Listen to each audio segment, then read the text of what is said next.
Hi everyone, we're just going to give everybody a few seconds to get logged on before we get rolling.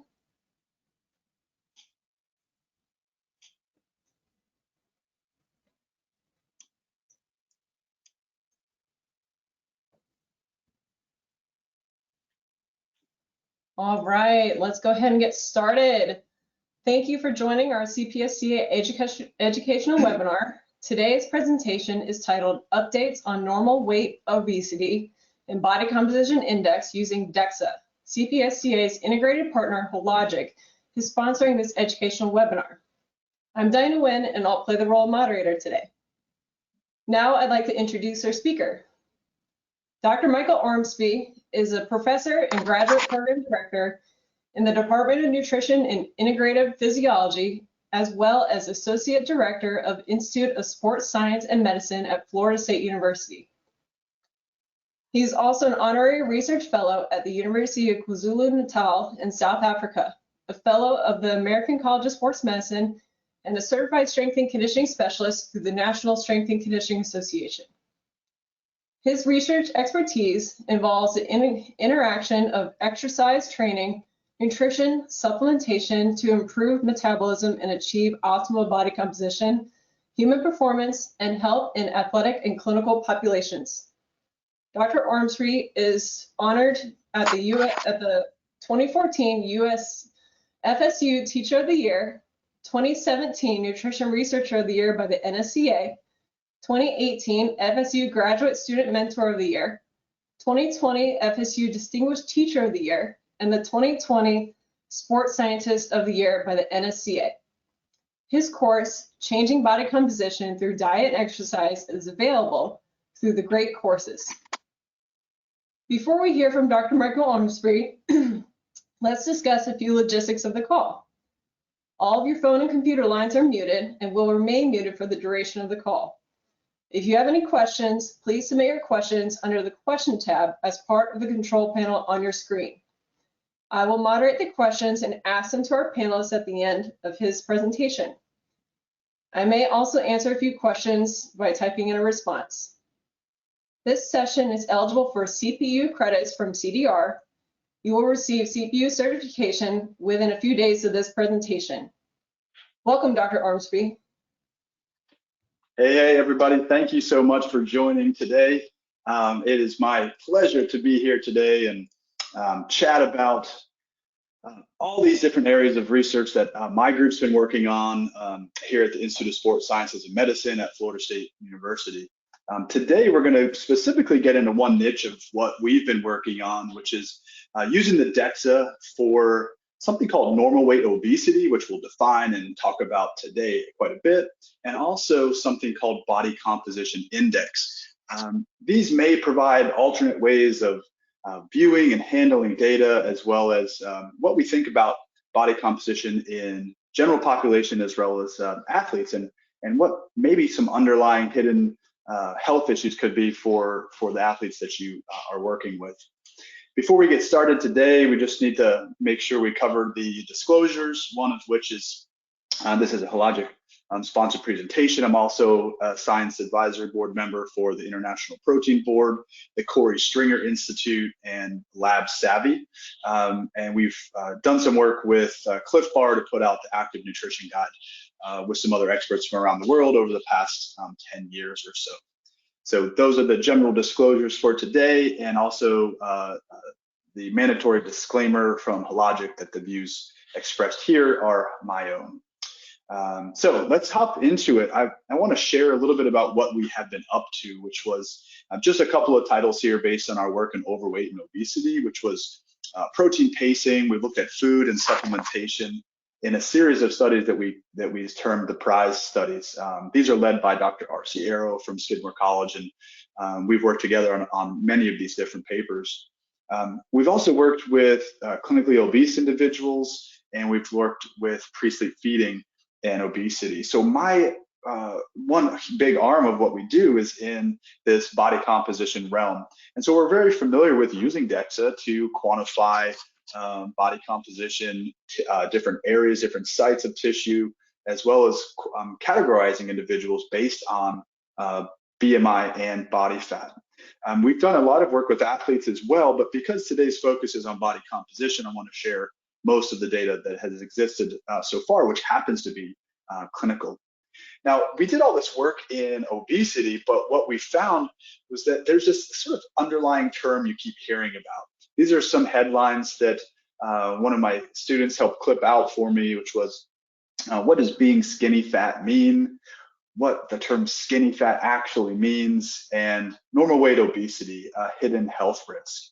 And it turns out that maybe the normal way we look at obesity, which would be someone with a high BMI as well as a high percentage of body fat, isn't the only way to look at obesity.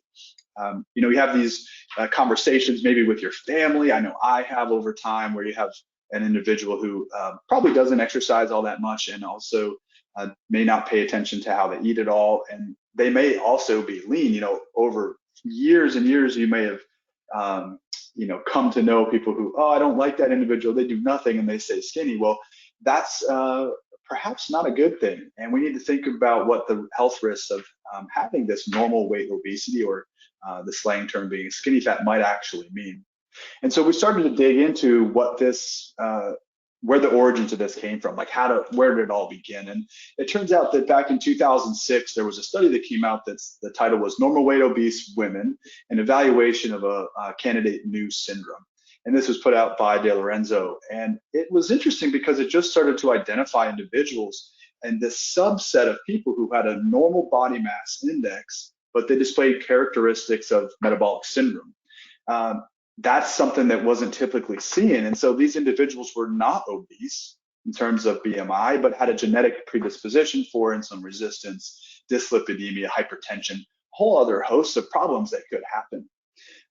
It's interesting, I think, that we're finding this subset phenotype because it's probably going to become more and more prevalent as we just start to investigate it a little bit more. Just to add some context to this, we know typically we're quantifying BMI, at least at a population scale, quantifying obesity by BMI. But is it possible to be normal weight, but also obese, just having an excess adiposity? So typical body mass index rankings, when we're screening folks for our research studies, we might be looking straight at BMI before we bring them in for a DEXA scan. But it's pretty clear that BMI should be considered as a rough guide because, individually it tends to be off. And there's data now that was put out just last year that identifies that in the population base, the BMI fails to identify 50% of people with genuine adiposity. And so it's not new to anybody that BMI might not be the best way to look at body composition, and on an individual basis, it doesn't work very well. So the examples that you have probably seen before are basically flipped. So my question is, have we seen this somewhere else? And it turns out that we have. So this is typically found for more well-muscled individuals, like the opposite case where BMI isn't necessarily accurate. This individual has a mass of 92.3 kilos, a height of 1.8 meters. And so the BMI for this individual is 31.6. So is he obese? And if you're looking at BMI, then yeah, but clearly he's not, because the adiposity is lean. There's certain body fat percentages that are clearly not being met with this individual. So we've seen this issue where BMI not matching either adiposity or lean mass show up before. The other place that you probably have heard about it is from some perhaps clinical nutrition classes, which would be the issue of sarcopenic obesity. Much of that research is led by my good friend Carla Prado, and some of our work together, which identified and coined a term called osteosarcopenic obesity, which wasn't just a problem with fat and muscle, but also a problem with bone. And so if you look at these data, I just want to indicate sort of where we're coming from in the historical basis here is, if you have an issue with adiposity, excess adiposity, and a very low lean muscle mass, that puts you at risk, obviously, for sarcopenic obesity. And if you add bone into the mix and have a problem with bone density, now you have something called osteosarcopenic obesity. And so between people who are well muscled and athletes who have a high BMI but are clearly not over fat, and just the opposite in aging, most often in aging individuals with a high amount of adiposity and a low amount of mass, you would call that sarcopenic obesity or osteosarcopenic obesity. So what then is normal weight obese? So normal weight obese is where you find this normal BMI of 18 to 24, specified by BMI standards, but the body fat when measured with DEXA is excessive. And so the problem with normal weight obesity is in the few studies that exist to date, and we'll walk through all this, there's really no clear cutoff, but in general, it's roughly 30% for women and greater than 20% for men, although that does change study by study. As I mentioned earlier, BMI fails to identify roughly 50% of people with genuine adiposity. And it's estimated from some recent studies that 30% of people worldwide and 30 million Americans are estimated to have this normal weight obesity. That's pretty startling because it could be quite a high percentage of individuals who are walking around but just happen to be maybe very sedentary or have some genetic predisposition to be lean, to look lean, but have incredibly high adiposity nevertheless. So one of my former students, Ann Brown, who I think may even be on this call, all of her dissertation work with me, and now her independent lab at Idaho is focused on normal weight obesity. And so she was kind enough to lend me a whole bunch of her information for this. And so she put together this figure here, which is normal weight obesity and just some of the issues that surround it, the core concerns regarding normal weight obesity. And one of them would be poor physician awareness, because the fact is that not a lot of people are talking about this, and there's not a lot of data yet. So there's limited research, but there are problems that are associated with it that match other conditions like normal obesity when we see that: systemic inflammation, metabolic dysregulation, increased mortality and morbidity, and it's pretty clear that it's an overlooked phenotype. And because of that, all of these issues can come about for someone who is normal weight obese, even though they look like they're lean or skinny. So metabolic syndrome, cardiovascular disease, mortality issues, hypertension, and insulin resistance. So that's enough, I think, to let all of us know we should be at least looking at this and identifying people who might fall into this category, because there are health concerns associated with it, and likely, and it's probably speculative at this point because we don't have a lot of data, but perhaps performance outcomes for athletes, and particularly aesthetic athletes that we'll talk about mostly today. So what do? We have to get past the BMI only sort of perspective, which I think we're doing, but we typically think of it in terms of the lean mass issues. But we need to be using DEXA for that. This is an image of a DEXA that we have in our lab from Hologic, and a white paper image of a printout from that. But we use this all the time to look at lean mass and fat mass, not only just total body, but also regional, many different areas of the body comp that we'll split up here to look at very specific items. But to quantify body composition, using the DEXA is a very, very good tool in order to add this to your repertoire to identify things like normal weight obesity.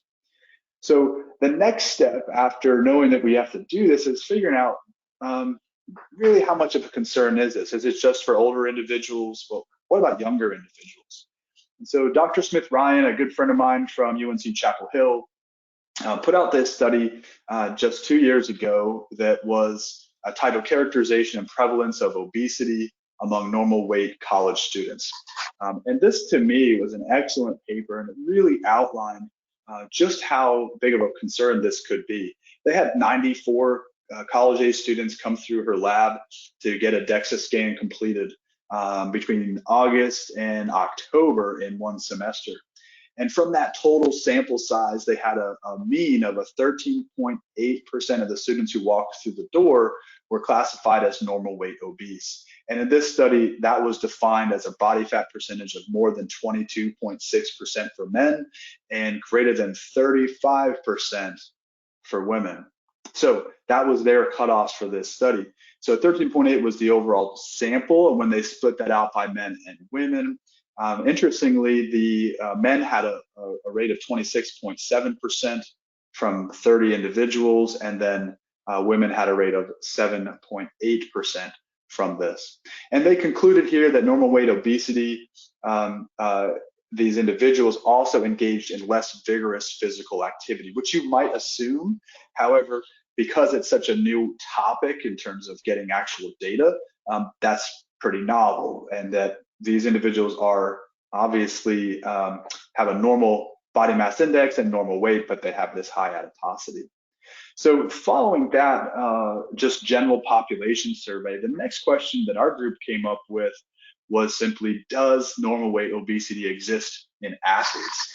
And so the focus of this was really concerning, we thought, more along the lines of weight sensitive sports, aesthetic sports, body image pressures that kind of coincide to some of those, and then a general feeling of body dissatisfaction that could also coincide with that. You know, the chicken and the egg. Does someone who has these issues participate in sports that allows it, or is it caused by the sport? And again, that's sort of a circular argument.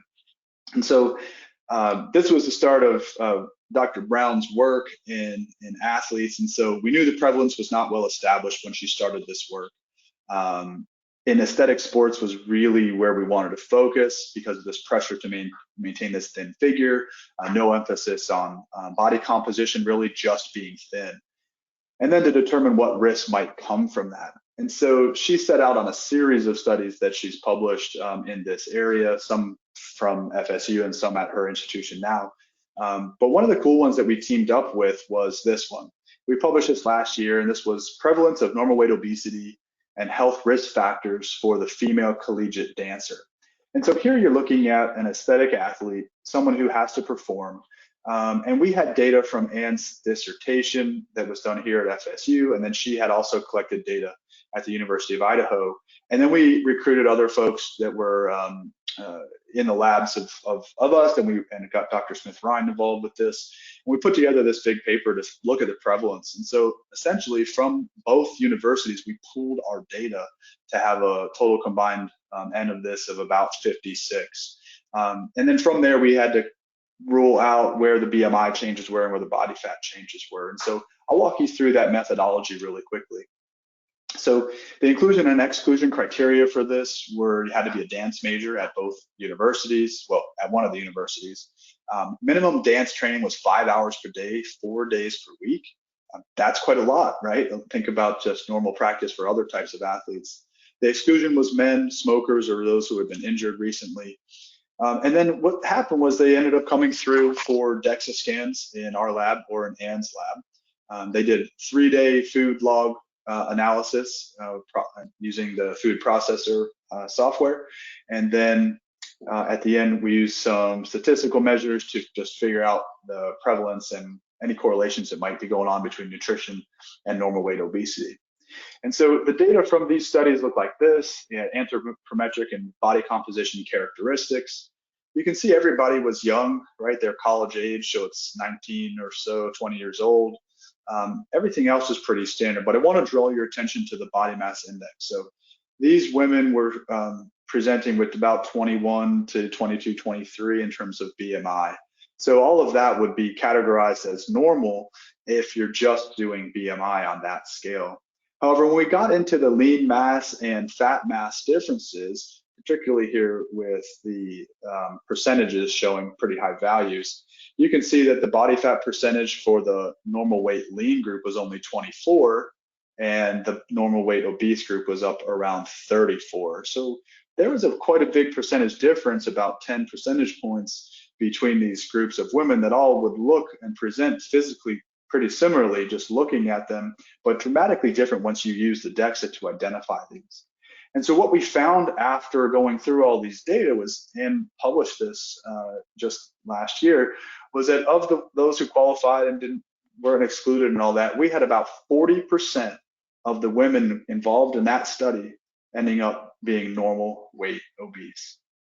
All right, now let that sink in for a minute. That's 40% of a population of aesthetic athletes that arrived to the laboratory in this condition of having normal weight obesity. Now, she did a host of metabolic panel and blood work measures on these individuals, and there's quite a lot more work that needs to be done. However, from this study, you can see, just like we expected, normal weight obesity ended up having higher fat mass and lower lean mass than the normal weight lean. And that's indicated here. Here's our normal weight obese, here's our normal weight lean. And you can see the lean folks had less fat, and they also had more muscle. So it matched what we thought. And again, that was about 40%. When we looked at the dietary records from this, Anna and her team analyzed all this, and it turns out that we didn't see differences in the macronutrient composition between the groups, between normal weight obese and normal weight lean. In terms of carbohydrate, they had a range though, 1.7 to 6.0 grams per kg per day for these individuals. And then in terms of protein, they were anywhere between 0.8 and 2.0 grams per kilogram per day. Now, this is obviously food log record, so there are clear limitations to that. But one interesting outcome that Anne has spoken about before in her work is that perhaps it's this micronutrient concerns. And while we don't know this for sure, it also could be excessive processed foods in these groups. These are just some markers pulled from the data that are indicating calcium, potassium, sodium, but you can see the red line indicates the RDA, where folks should be probably aiming for. And in almost all of these cases, it's indicates that it could be just highly processed foods with high amounts of sodium and basically missing the mark in calcium, potassium, vitamin D, and magnesium. Now, while these are interesting, it certainly isn't cause and effect. It's just simply interesting that if you're working with athletes, that you might take a look at some of these markers as well. And so the key findings from that series of studies included that 40% of the dancers in this study were categorized as normal weight obese, and also that it matched what we thought it would be, which normal weight obese had lower lean mass and higher fat mass than their normal weight lean counterparts. And so we kept thinking about this, and we thought, okay, that's an aesthetic group, maybe that's pretty normal for the group. I'm not sure. We just need more data on it. But we started thinking about other athletes. So the next question became, what about endurance athletes? Now, those data are not published yet. These are from one of my doctoral students who just finished. He's now at Rutgers doing a postdoc, which is Tristan Ragland. And for this study, what we did is we brought in female endurance athletes that all trained a lot. And we wanted to see, for all these women who were training a lot in endurance sports, these were triathletes, cyclists, and runners predominantly. And we wanted to see what was the difference in all types of issues that we could find in terms of metabolic profiling, as well as some things with performance and muscle quality. Now, the purpose of this study wasn't necessarily to find normal weight obese individuals, but it was to find people who trained a lot and then look at the phenotypic distribution. But what we found from the data are shown here. The body composition was wildly different between the low body fat and the high body fat group, shown here 23 versus 32.8, but their body mass index was all very similar at 22 and 24, things that wouldn't necessarily be alarming. But these, again, on the women who qualified in the high body fat group, had far greater adiposity. So something to consider is that even in outside of aesthetic sports and into competitive triathlon endurance sports, we're still seeing it. Now, admittedly, we didn't just bring anybody into the lab and test them to get a prevalence. We purposefully brought these types of people into the lab, but they exist. They were not hard to find, and it just sort of begs for another study to look at the prevalence in different types of sports. So across the board, we're seeing that consistently. Again, fat mass here being significantly greater in the high body fat group. Now, what we did find here, though, there were some muscle quality differences going on. Now, the compositional muscle quality was not different. That was with ultrasound. So we were able to use the ultrasound to get these data. When we looked at functional muscle quality, which involves the force that they can produce, we used some equipment in our lab to look at the force they could produce and divide that by the cross-sectional area of the muscle, and that's where we saw differences in the functional muscle quality. And the high body fat group had a significantly lower functional muscle quality than the low body fat group. Now, there are a whole bunch of reasons this could exist. This was COVID time, and so we were trying to get work done when we couldn't actually do exercise in the lab. So we had to pull people outside of the lab and put them on a bike, sitting outside so we could do some of this.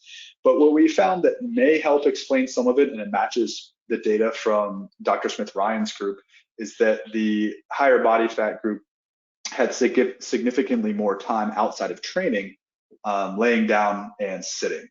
And so while training was the same, maybe it's this non-exercise activity, thermogenesis, or just fidgeting or doing things outside of training that tended to be elevated in the lower body fat group. So that might be something that's of interesting to everybody. I think from there we start the discussion around what can we do about normal weight obesity. So clearly we would think training and probably nutrition interventions, but I'll show you what's been done so far, and we can sort of come to a conclusion about what we can do.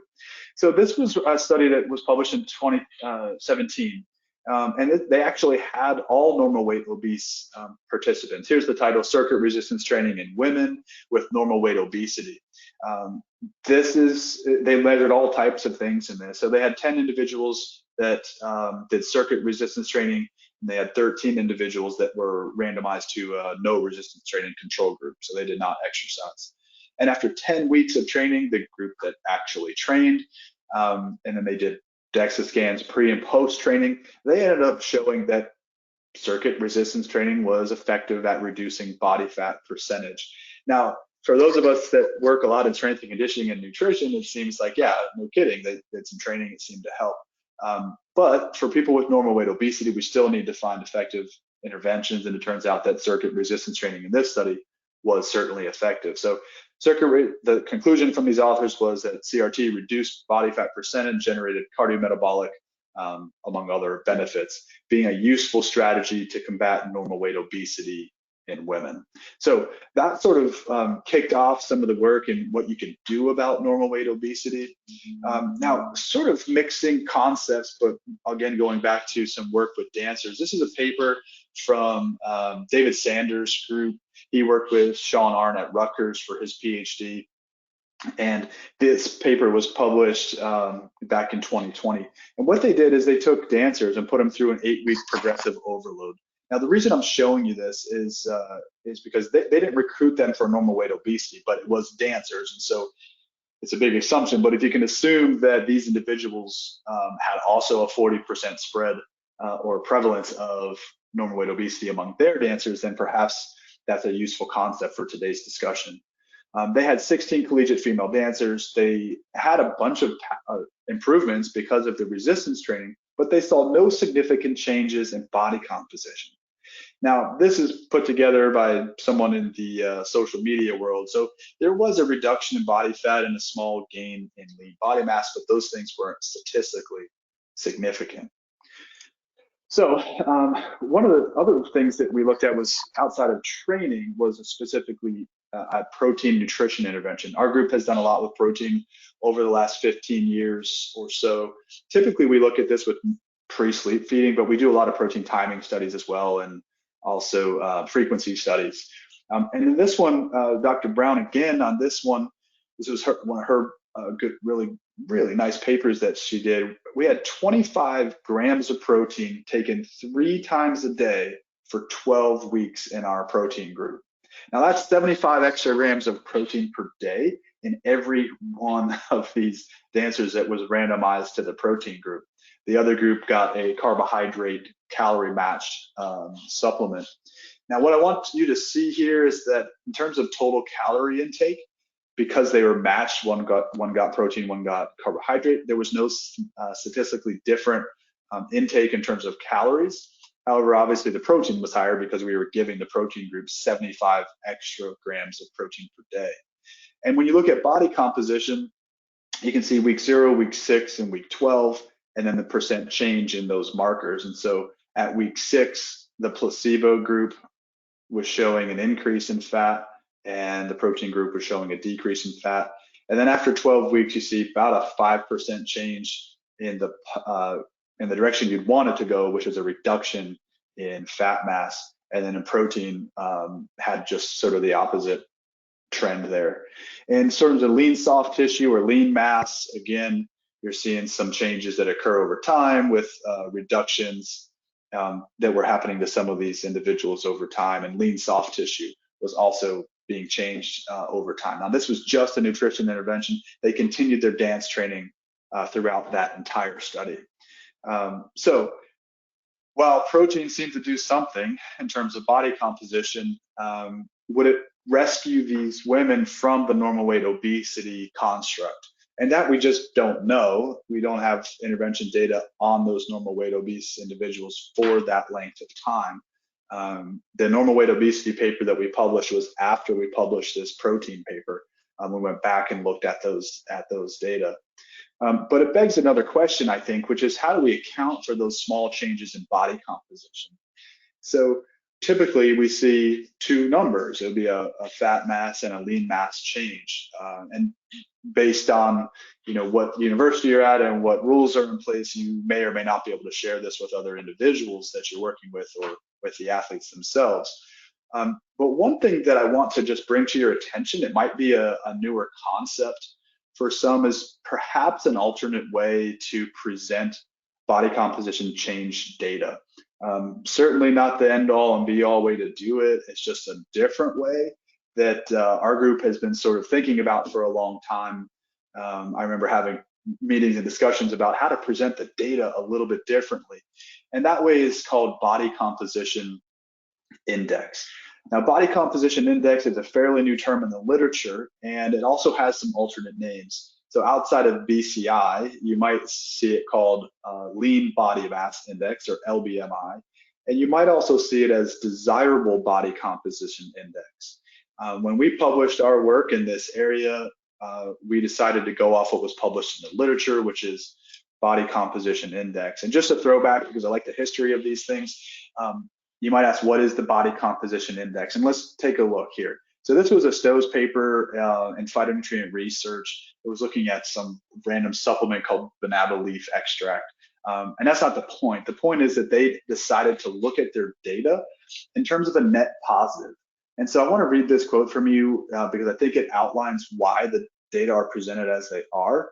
So it says, however, using DEXA scans to assess changes also provides measurements of the kind of weight, fat mass, and fat-free mass that was lost or gained, measurements that can be used independently or combined as the BCI index.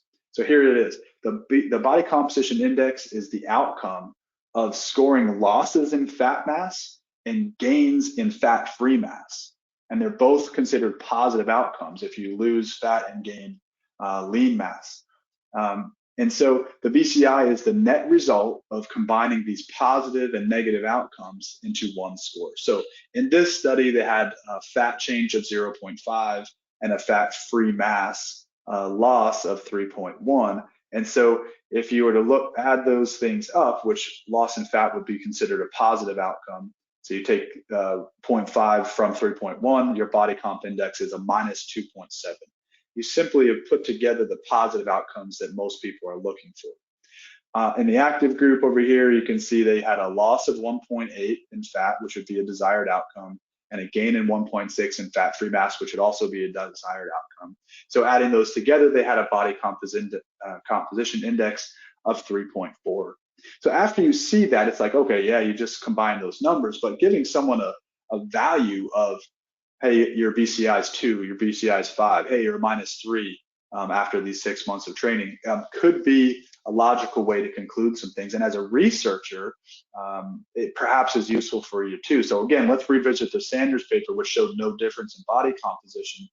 But if you looked at the BCI index, which added up the net positive outcomes, so a loss in fat and gain in muscle, the group who did the resistance training program had an increase of 3.1 in terms of their body composition index. So for an athlete, that's probably motivational to say, okay, this program was working. Now, coincidentally, I'm only showing you the data from the group that did resistance training. The control group also had a BCI index that was positive. And I spoke with Dr. Sanders about this, and his indication was that these dancers came in so untrained that simply coming back to regular dance classes at their university ended up improving body composition as well. So some confounding factors there. But let's take it a step further. These are the data from Ann's study where, again, we saw some changes in body composition that were interesting, but really in terms of total mass didn't end up showing anything statistically different. And in research with body composition, and we see it in performance a lot too, is just because it's not statistically different doesn't mean it's not meaningful.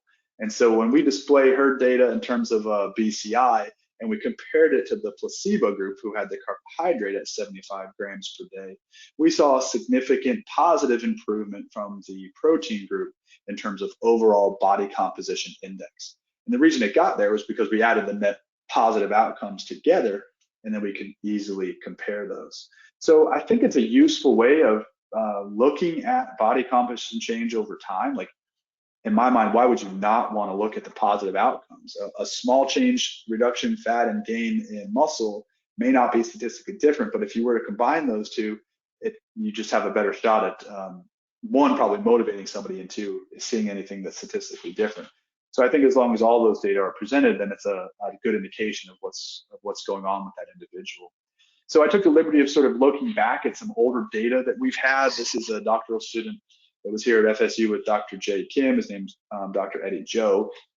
And his data was in morbidly obese individuals. So I just looked at the data from pre to post and fat mass changes if you were in a control group or resistance training. So if you did resistance training, you had a fat mass change from 53 kilos down to 38 kilos, and your lean mass stayed about the same. The control group had a reduction in fat mass as well. They're on a very low calorie diet, but they also had a reduction in lean mass of almost 5 kilos, which was a lot.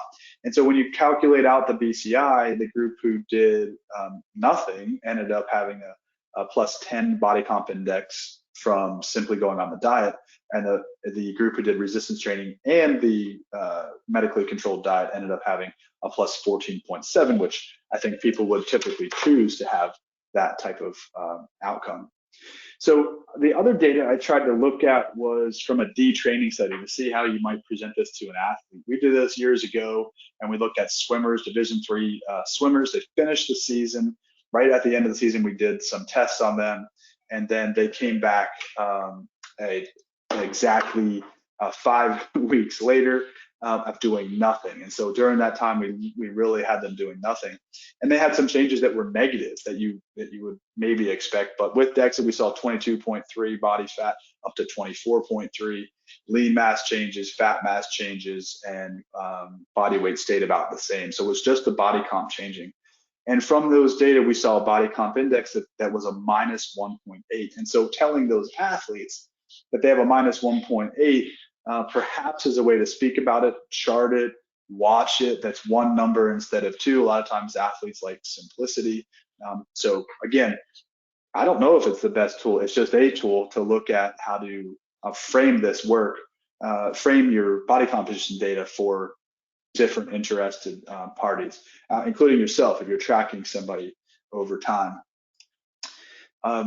At 2018, there was an abstract and a eventual paper from Bill Campbell's group, and Bill studies physique athletes. So these are all female bikini and fitness competitors in his study, and you can see changes in fat mass and lean body mass from these different protein diets. So high protein group pre and post had a big decrease in fat mass. The moderate protein group did as well, not quite as drastic. Higher protein group had a big increase in lean body mass. Moderate group an increase, but not significantly, but that's still increasing, right? So when Bill charted these out, and he called it the desirable body composition index, which is same thing we're talking about here, the higher protein group had over a 3 in terms of the body comp index, whereas the moderate protein group had about just under 1.5.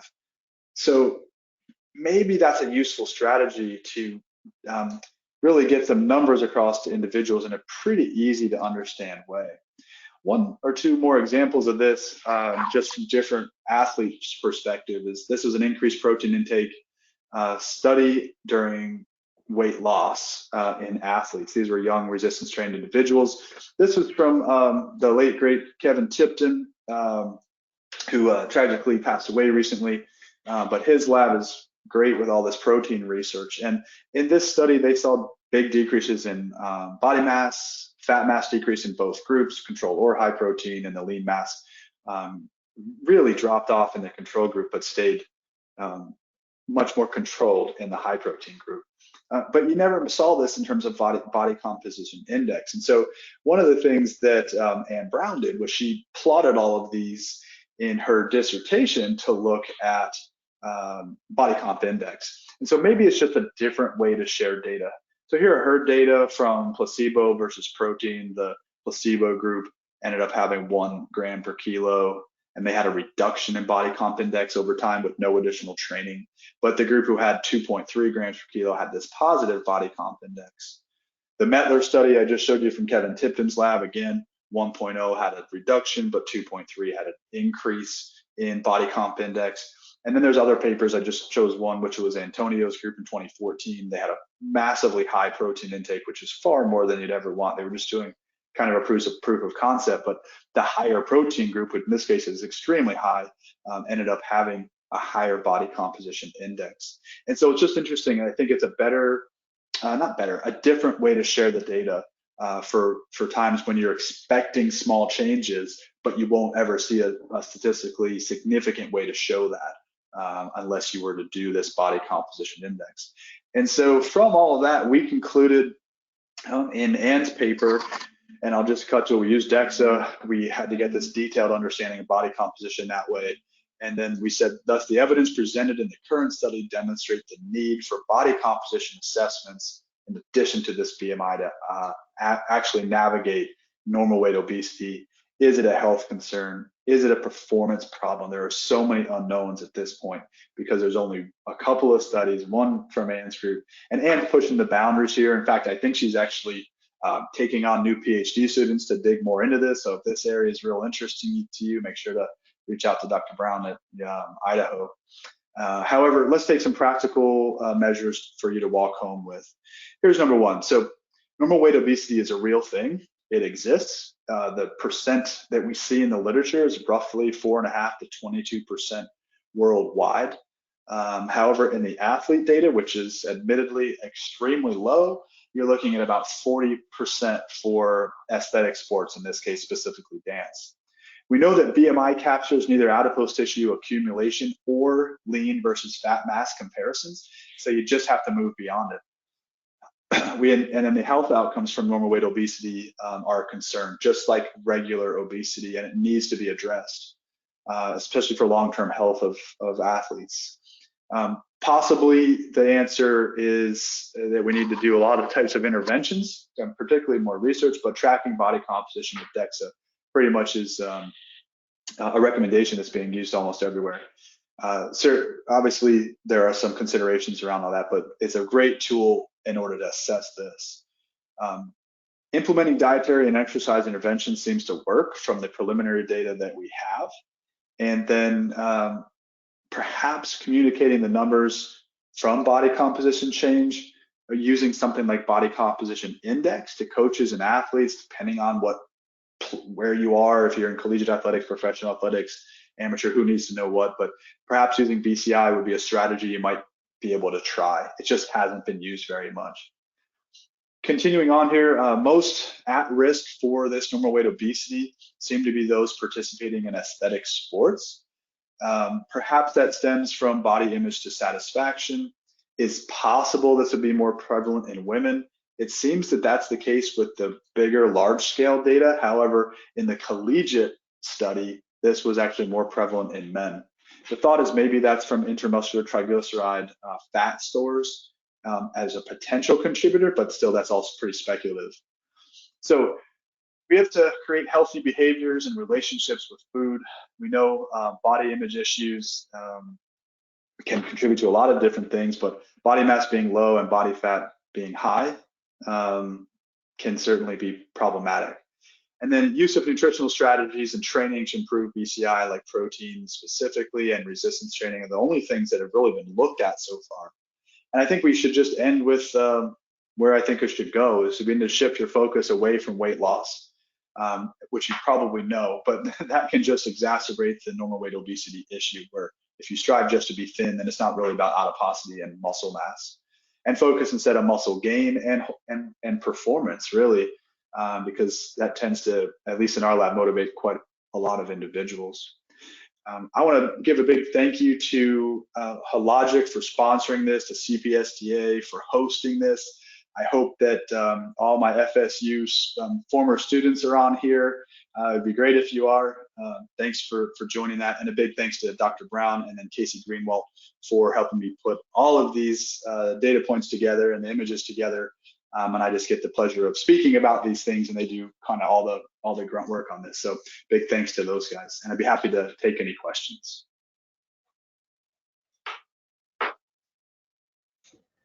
That was great. Thank you so much for the wonderful presentation and really great information about body composition index. I never really thought about that prior to you discussing it in your presentation. So kind of starting with that, we do have several questions. I'll try to roll through as many as I can. Okay.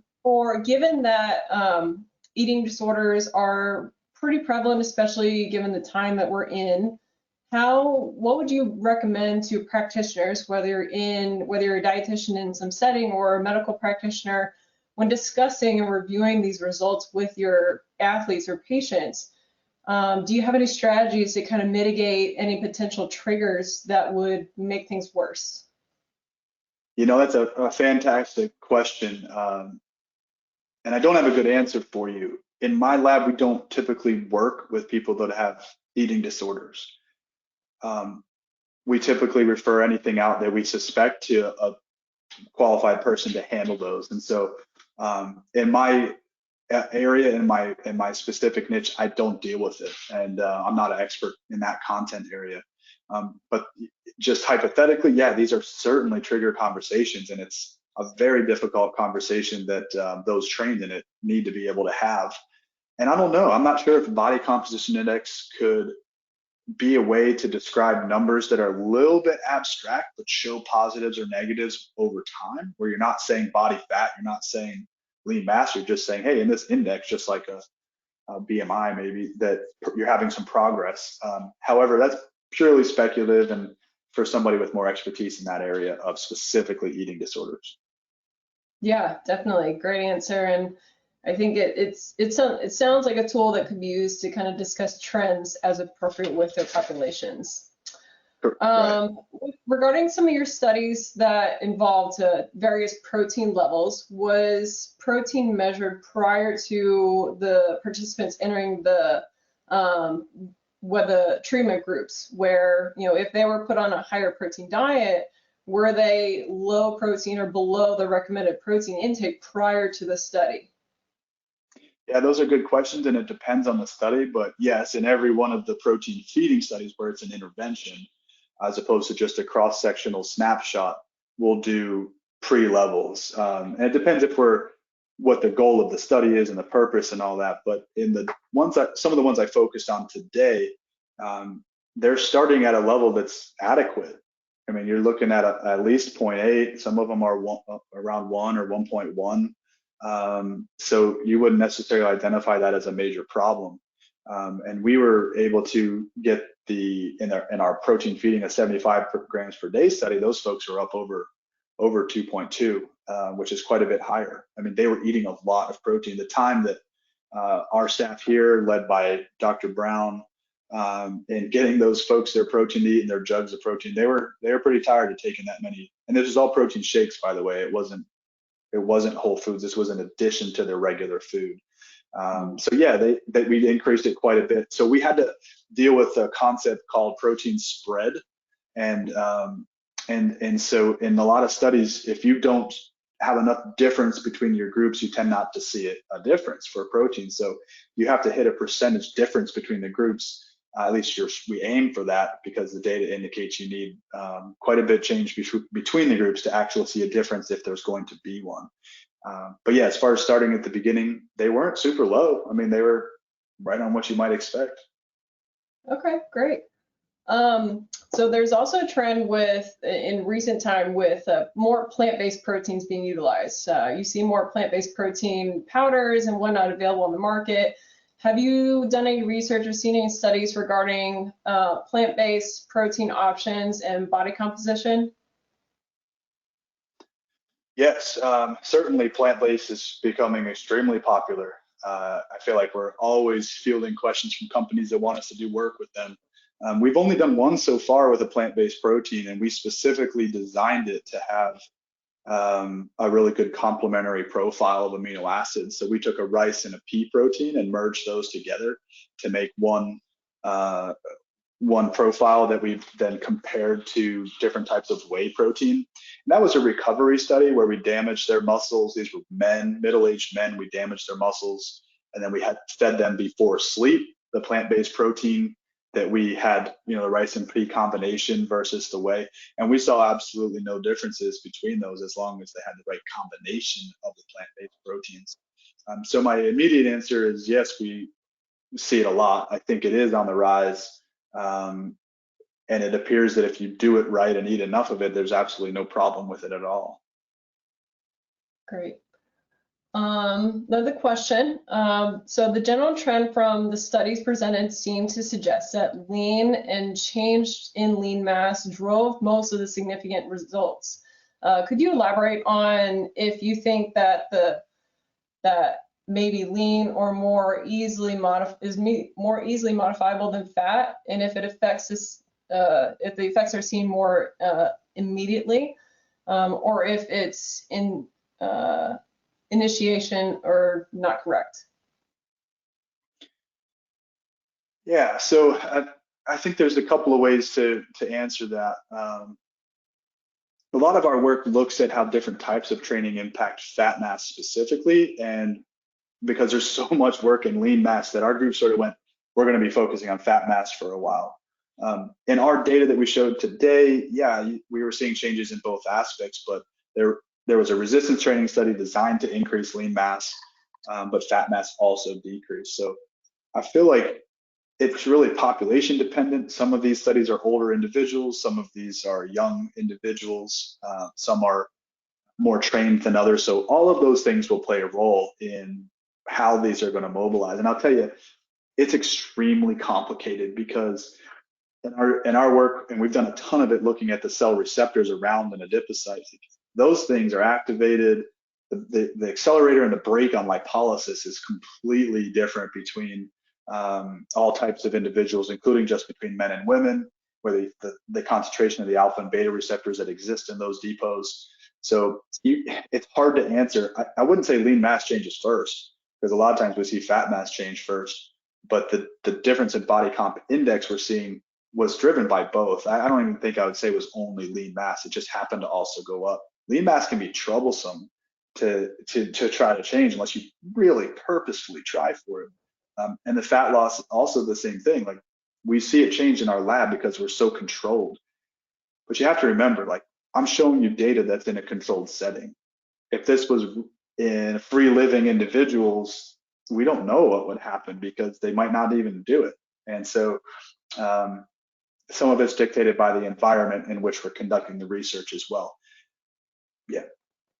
Right.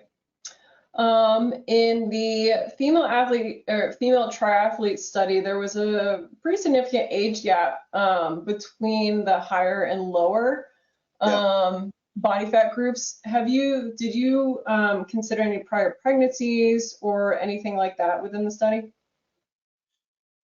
Yeah, so we didn't consider prior pregnancies in that study. We did control for menstrual cycle for all of the testing in that study. But you're right about the age difference. So what I showed you was functional muscle quality decrements in the high body fat group. When we control for age in that exact model, that difference disappears. So because we had such an age gap, that could have entirely been driving that reduction that we see. Now it's only 6 years on the mean. I hope that 6 years doesn't do that to us, but that's what we found in the data. So moving forward, do you see more research coming out on the horizon with body composition index, perhaps with any anaerobic sports or team sports, moving outside of just the aesthetic sports? Yeah, I think it needs to be. Again, I've mentioned before, Dr. Brown started taking a big lead pushing that area of the field. We are doing some of it as well by moving into the endurance space. I don't know any labs that are hyper focused on getting that into team sports. However, I'll tell you here at FSU with our relationship with athletics, we do quite a lot.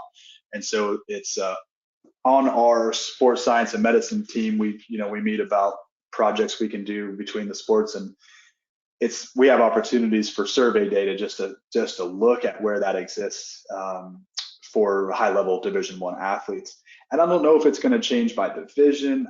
I don't know, but I do think we need to have more of those data, because you would suspect that perhaps more in things like cross country and swimming, but we just don't have any data. So yeah, it does need to go there. I think we have a slew of opportunities for master's thesis projects and potentially dissertations that deal with both normal weight obesity and then also presenting data as body comp index.